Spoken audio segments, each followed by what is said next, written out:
Bueno, hermanos, queremos continuar con la serie de prédicas de la carta de Pablo a los Efesios.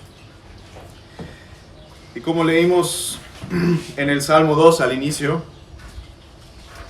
leímos sobre el poder de Dios, sobre el mundo, sobre las naciones que hay en él.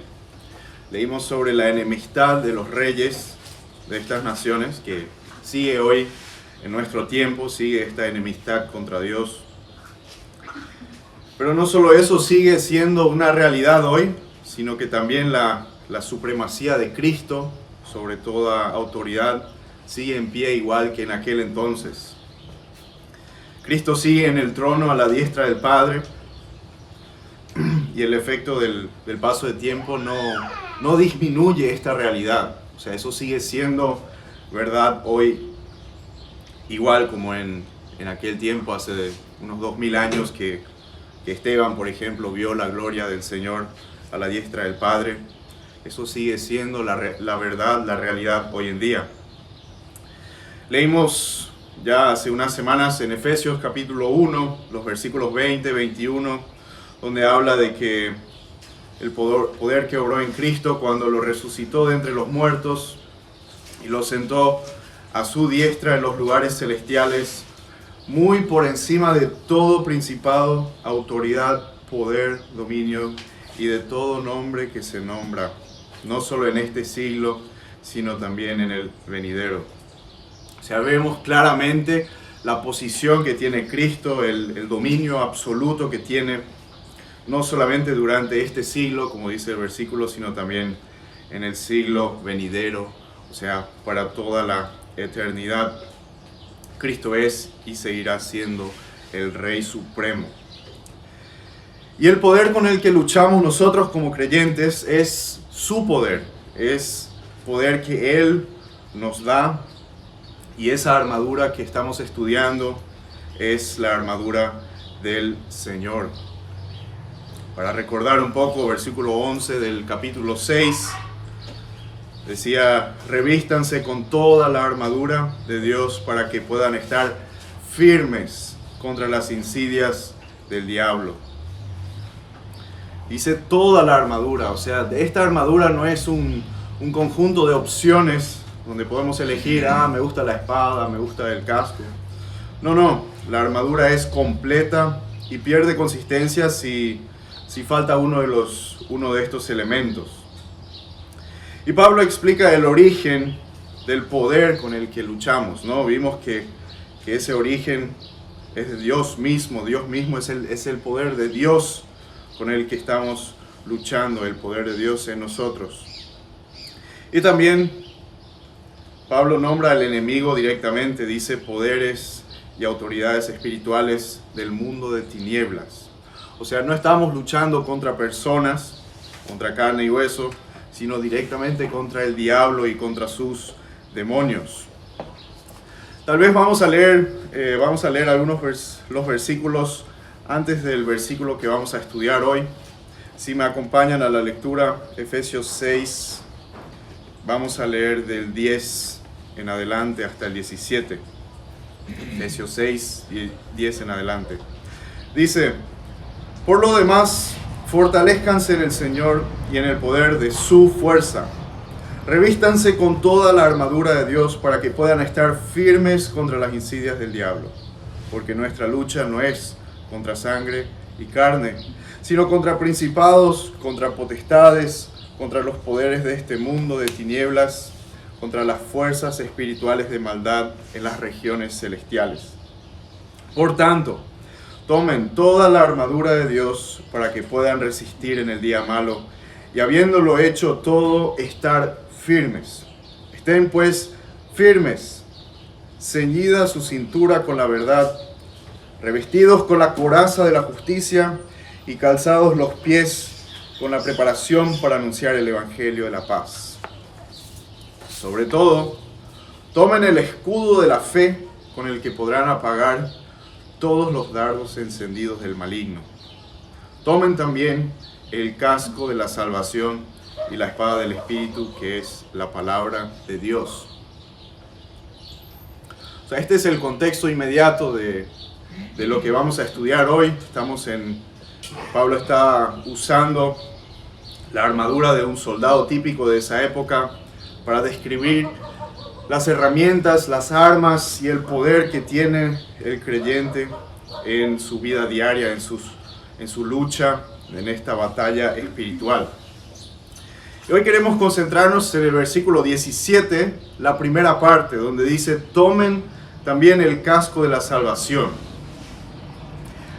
El casco de la salvación es un tema amplio, por eso pensé que sería bueno o sería imposible hacerlo juntamente con la espada del Espíritu, que es la palabra de Dios, que son dos temas muy grandes, muy importantes, que queremos mirar con mucho detalle.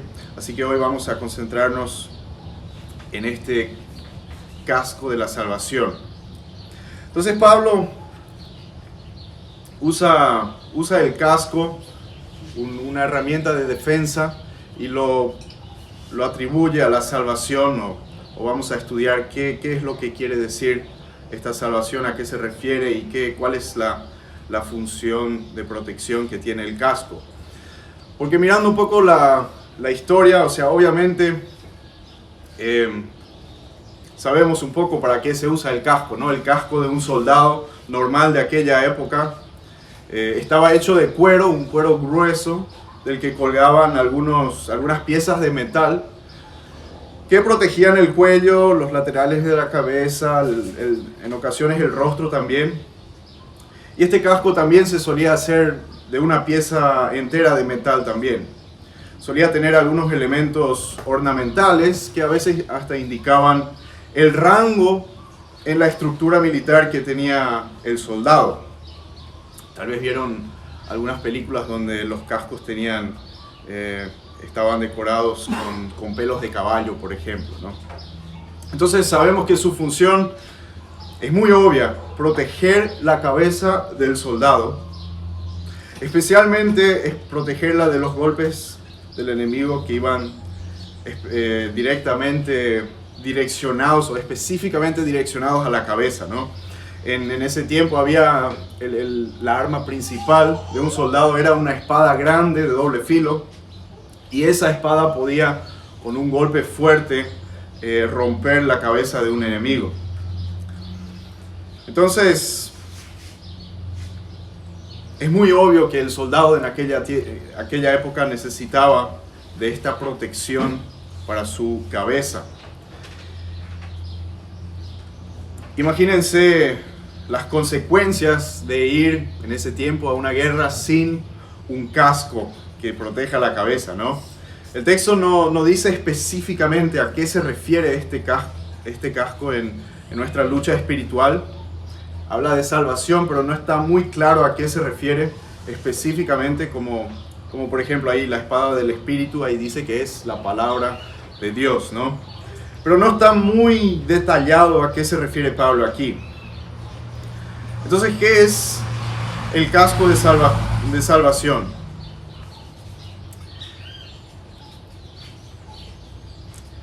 Imagínense un escenario de una guerra en aquel tiempo, ¿no? Una batalla normal, un ejército luchando contra otro ejército, con espadas, lanzas, arcos, flechas,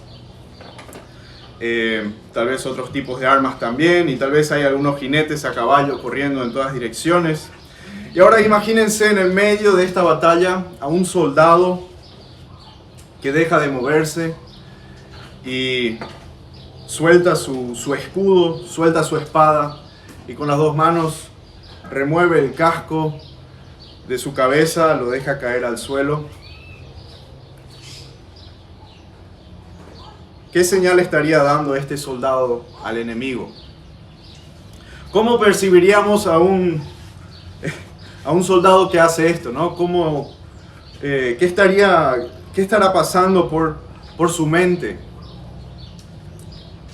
Este soldado refleja o muestra que una actitud de me rindo, he sido derrotado, ¿no? Acepto que el enemigo es más fuerte que yo, no estoy preparado para luchar esta batalla, quiero morir para no tener que seguir luchando esta batalla que no tiene sentido. vengan a cortarme la cabeza porque acepto mi derrota, ¿no? Esa sería la imagen que muestra este soldado que suelta sus armas y que remueve el principal elemento de la defensa de su cabeza, ¿no? Da como señal que está rendido, se siente derrotado, está desmotivado, que ya no quiere pelear.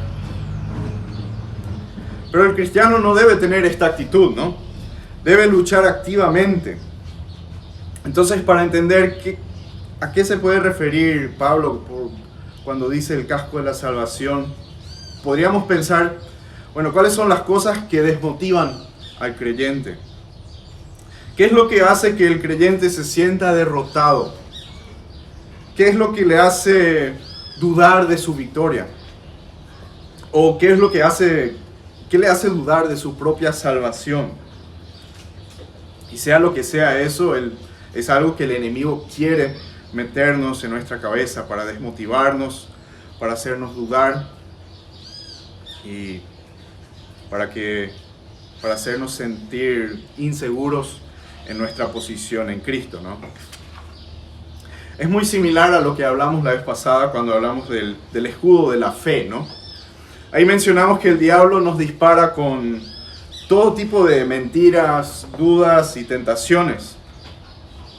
Y ahora, hablando de la cabeza, atacando directamente en la cabeza, el diablo intenta darnos una herida mortal. No puede destruir nuestra salvación, pero lo intenta.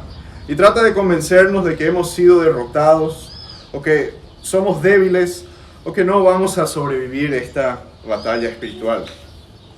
Entonces, el diablo quiere que desconfiemos de las promesas de Dios, y esta desconfianza genera dudas en nuestra cabeza.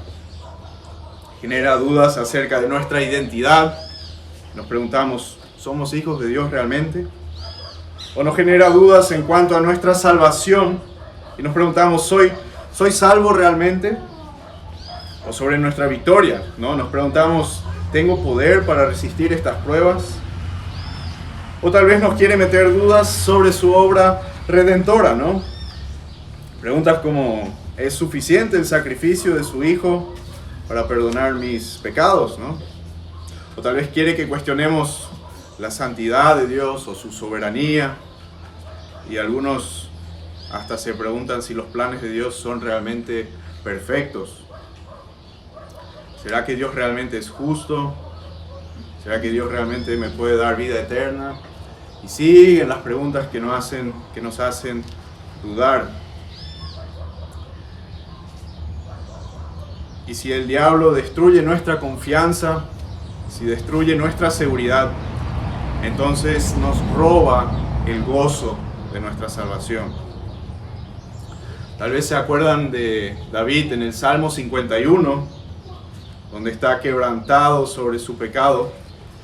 Dice uno de los versículos, devuélveme el gozo de tu salvación. Devuélveme el gozo de tu salvación.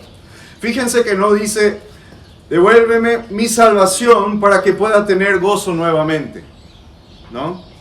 Dice, devuélveme el gozo de tu salvación. O sea, David seguía siendo salvo, solo que había perdido el gozo de su salvación. Y eso hace el pecado. El pecado destruye nuestro gozo. Nos quebranta porque hemos ofendido a Dios, quien dio su vida para liberarnos de la condenación del pecado. Y eso es lo que quiere el diablo. Quiere que nos desmotivemos, que nos sintamos derrotados, y quiere destruir nuestro gozo en el Señor para que Él pueda fingir una victoria. Ese creo que es el mayor ataque que experimenta el creyente. Es un ataque directamente a la cabeza del soldado.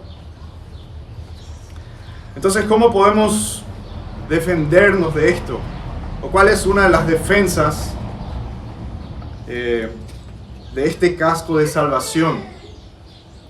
La primera defensa que nos da el casco es reconocer al que ya ha ganado la batalla, ¿no? Reconocer al que ya ha ganado la batalla. Tenemos que reconocer al que ya salió victorioso y que Él nos protege de esta espada mortal del enemigo. Muchos creen que los cristianos están luchando y luchando y luchando y algún día van a ganar la batalla.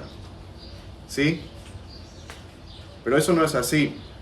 Quiero que me acompañen a Primera de Juan, capítulo 2, versículo 13. Primera de Juan, capítulo 2, versículo 13.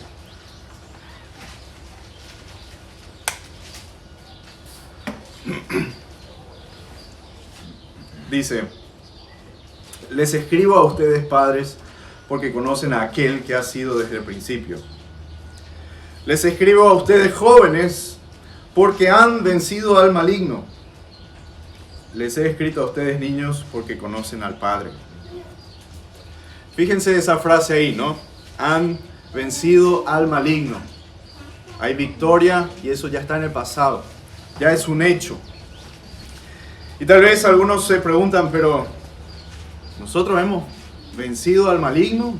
Yo he peleado contra el diablo personalmente, directamente. ¿Cómo es posible eso? Yo nunca me encontré con el diablo o con un demonio para luchar en contra de él y vencerlo. Pero el creyente debe reconocer que está en Cristo. Nosotros estamos en Cristo. Y Cristo peleó nuestra batalla contra la muerte y contra el diablo. En ese sentido, nosotros también hemos vencido con la victoria de Cristo. Y es interesante que lo que Cristo tenía en la cabeza cuando salió victorioso no era un casco de un soldado típico de esa época.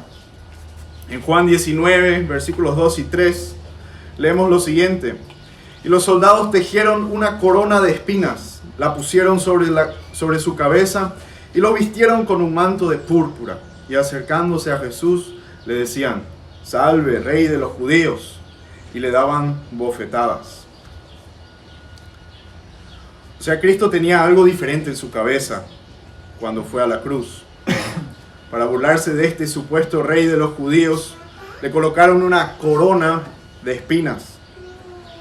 No fue un casco de batalla, sino que con una corona de espinas fue a la cruz. Y de esa manera se humilló públicamente al morir en la cruz. Pero fue necesario llevar esta corona de espinas y morir en la cruz para derrotar a la muerte y al que tenía el poder de la muerte. En Hebreos 2, 14 y 15 leemos lo siguiente. Hebreos 2, 14 y 15. Así que por cuanto los hijos participan de carne y sangre, también Jesús participó de lo mismo, para anular mediante la muerte el poder de aquel que tenía el poder de la muerte, es decir, el diablo, y librar a los que por el temor a la muerte estaban sujetos a esclavitud durante toda la vida. Sabemos que Cristo estaba anulando mediante su muerte el poder de la muerte y del que tenía poder sobre la muerte, o sea, el diablo. Entonces lo que sucedió en la cruz fue una lucha entre poderes. Por un lado el poder de Dios y por el otro lado el poder de la muerte. Fue la batalla más grande de la historia. Si leen el libro de Apocalipsis van a encontrar muchas batallas muy grandes que están en el futuro, y la mayor de todas, la batalla final en la que Cristo destruye completamente al diablo y sus demonios. O sea, hay grandes batallas ahí, pero la mayor batalla de la historia es la victoria sobre la muerte y sobre aquel que tenía poder de la muerte. O sea, estamos luchando en una guerra que ya ganamos. Cristo colgó en la cruz con una corona de espinas para ganarse la corona del Rey de Reyes y así poder equipar a sus soldados escogidos con el casco de la salvación. Entonces, en el sentido ilustrativo podemos decir que lo que llevamos en nuestra cabeza hoy, en nuestra lucha diaria, es posible por lo que Cristo llevó en su cabeza ahí o sea, su muerte en la cruz. Pero también por lo que actualmente lleva en su cabeza, ¿no? La corona del Rey de Reyes. Y nuestro casco de salvación, en este sentido, viene de Cristo, ¿no? Viene de su obra en la cruz y del poder que le fue dado por el Padre. También así como leímos en el Salmo al comienzo, ¿no? Ahora, muchos podrían pensar, bueno, si ya ganamos esta batalla, si ya ganamos la guerra, ¿por qué tenemos que luchar contra el diablo si ya está derrotado, no? ¿Por qué tenemos que luchar contra el diablo si ya sabemos que será derrotado definitivamente en la batalla final, en Apocalipsis? Si fue derrotado en el pasado y será derrotado en el futuro, ¿por qué tenemos que seguir luchando contra él aquí, no? Ahora con esta armadura, aquí en el presente. Entonces, antes de tratar de responder esta pregunta, tenemos que hablar más sobre la salvación. Tenemos que hacer un poco de teología sistemática, ir por algunos versículos de la Biblia y ver qué dice la Biblia en cuanto a la salvación. Y con eso después creo que vamos a tener una mejor idea de cómo funciona esta lucha contra el diablo.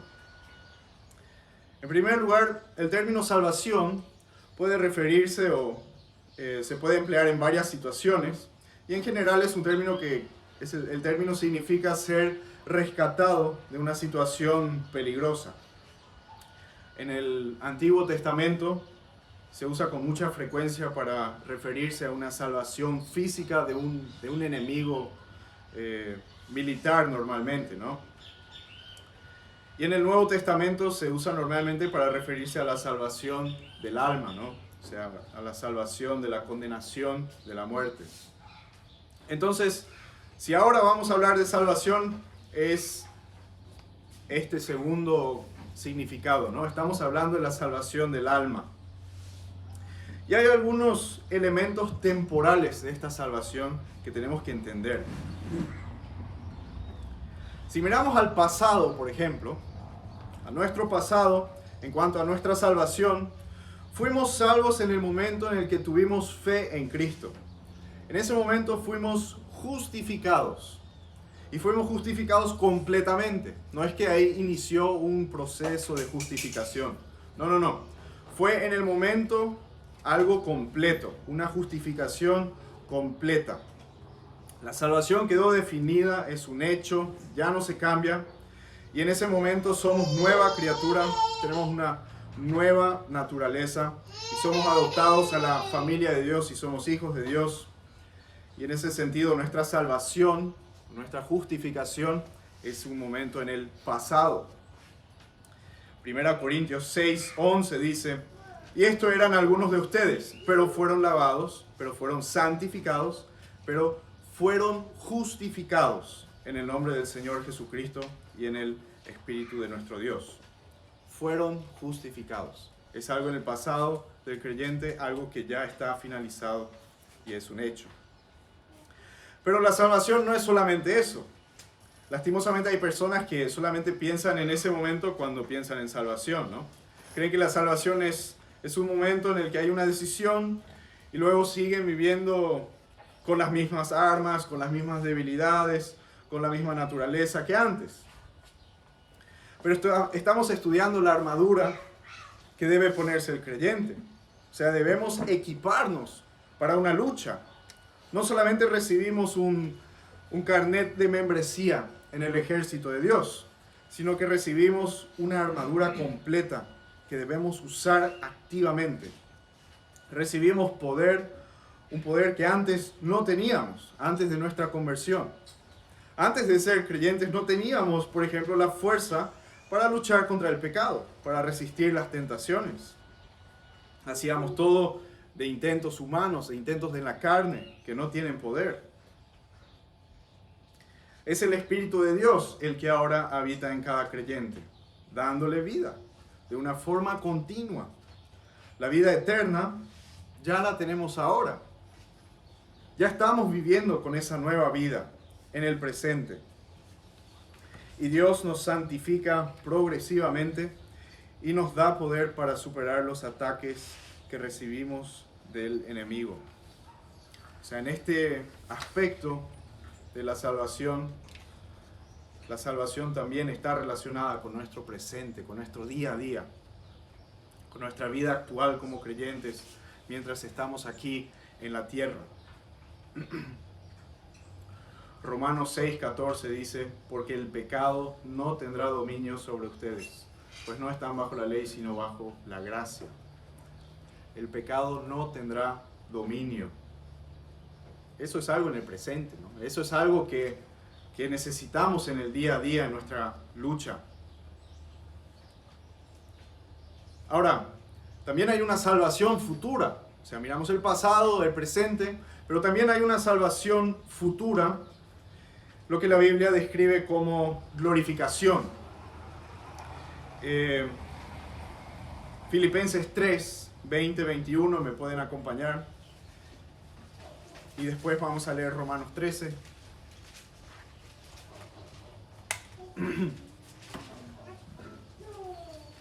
Para ver este aspecto futuro de nuestra salvación. Filipenses 3, 20 al 21. Dice, porque nuestra ciudadanía está en los cielos, de donde también ansiosamente esperamos a un Salvador, el Señor Jesucristo, el cual transformará el cuerpo de nuestro estado de humillación en conformidad al cuerpo de su gloria, por el ejercicio del poder que tiene aún para sujetar todas las cosas a Él mismo. O sea, vemos ahí que vamos a ser en el futuro transformados conforme al cuerpo de su gloria, dice, ¿no? Por eso se dice glorificación. O sea, vamos a ser, cada creyente va a ser glorificado en el futuro, o cuando muere y entre en la presencia del Señor. Y en Romanos 13, versículo 11, Pablo dice, y hagan todo esto conociendo el tiempo, que ya es hora de despertarse del sueño, porque ahora la salvación está más cerca de nosotros que cuando creímos. Fíjense qué interesante, ¿no? Dice, la salvación está más cerca que cuando creímos. Pero cuando creímos también fuimos salvos, ¿no? O sea, está hablando Pablo de lo que viene en el futuro, cuando seremos transformados, cuando nuestro cuerpo será salvo también.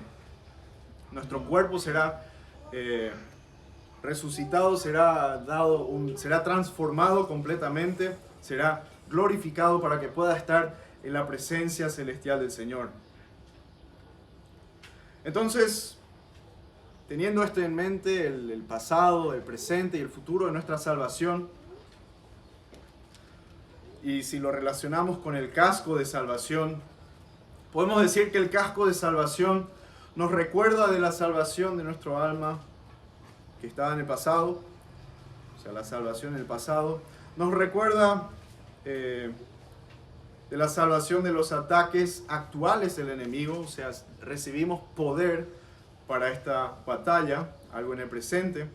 Y el casco de salvación también, de alguna manera, nos representa la esperanza que tenemos de esta salvación futura cuando estaremos en la presencia eterna de nuestro Salvador, ¿no? O sea, nuestra salvación, vimos que incluye estos tres elementos. Somos salvos de la condenación del pecado, salvos del poder del pecado, y en el futuro seremos salvos de la presencia del pecado y del sufrimiento. Entonces, nos podemos preguntar tal vez, bueno, el casco de salvación, ¿a qué aspecto de la salvación se refiere o está relacionado con estos tres elementos, con estas tres aristas temporales? ¿O a qué se refiere específicamente el casco de salvación?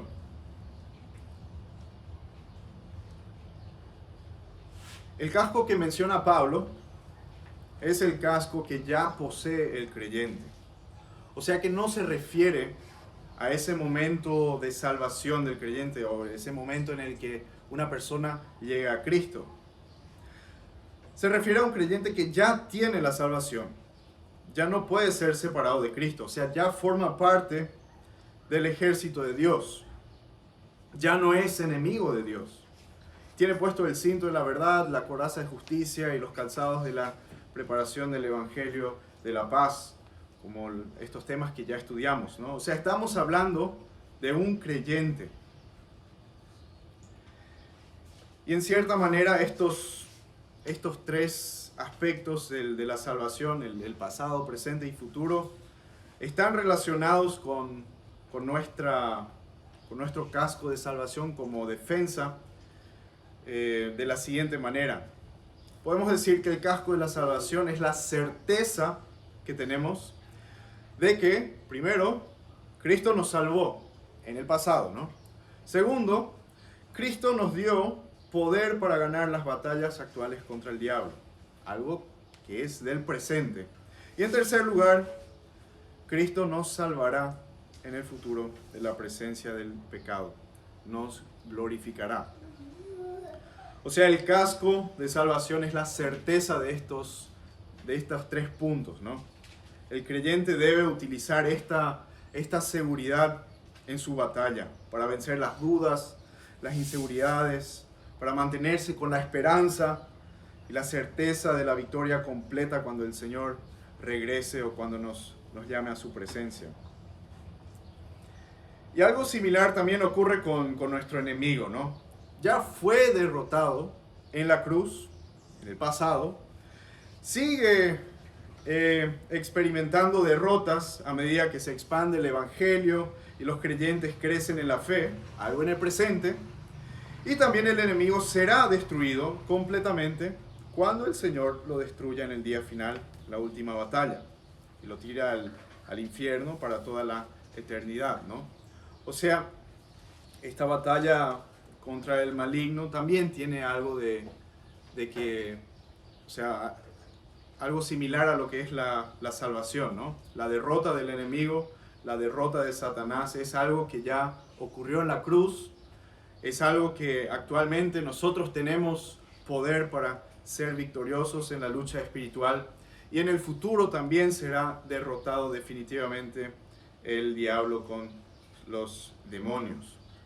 O sea, terminando, podemos decir que como creyentes tenemos que utilizar este casco para nuestra seguridad, para nuestra defensa.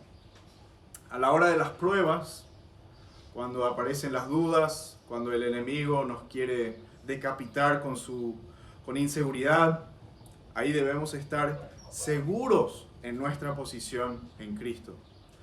Debemos saber y recordar siempre que somos hijos de Dios, que Cristo es por nosotros y no en contra de nosotros.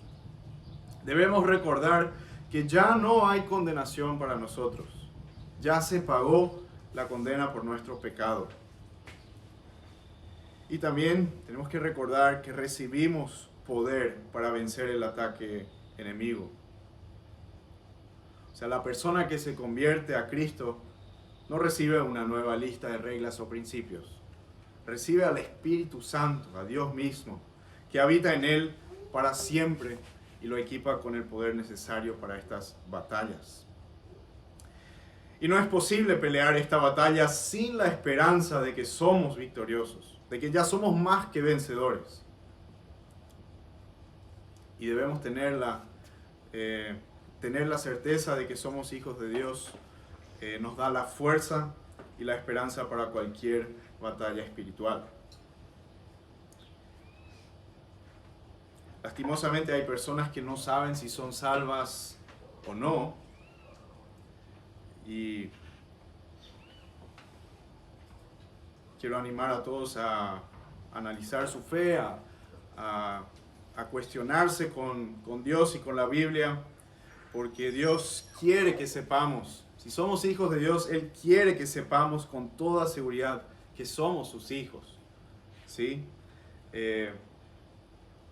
Quiere que estemos seguros en su mano soberana. Quiere que estemos protegidos, o quiere que sepamos que estamos protegidos del enemigo y que Él nos guardará hasta el día final sin que ni uno solo se pierda. Y este conocimiento, esta certeza, esta seguridad es el casco de la salvación. Que Dios nos ayude a utilizarlo en toda batalla que tengamos que enfrentar en esta tierra hasta que nos llame a su gloriosa presencia, ¿no? Amén. Me gustaría orar con nosotros. Padre, te damos gracias por el texto que pudimos estudiar hoy. Te damos gracias por tu poder. Reconocemos que eres el Rey de Reyes, el máximo soberano, el que tiene absolutamente todo el poder del universo. Y pedimos que nos des esa confianza, esa fe en tu poder, Señor, para que en estas luchas por las que todo cristiano debe pasar, que podamos tener coraje, que podamos tener seguridad de que nuestra cabeza está segura en ti, Señor, y de que tú nos vas a proteger, nos vas a equipar y nos vas a guardar hasta el día final de esta batalla. Pedimos eso en el nombre de Jesús. Amén.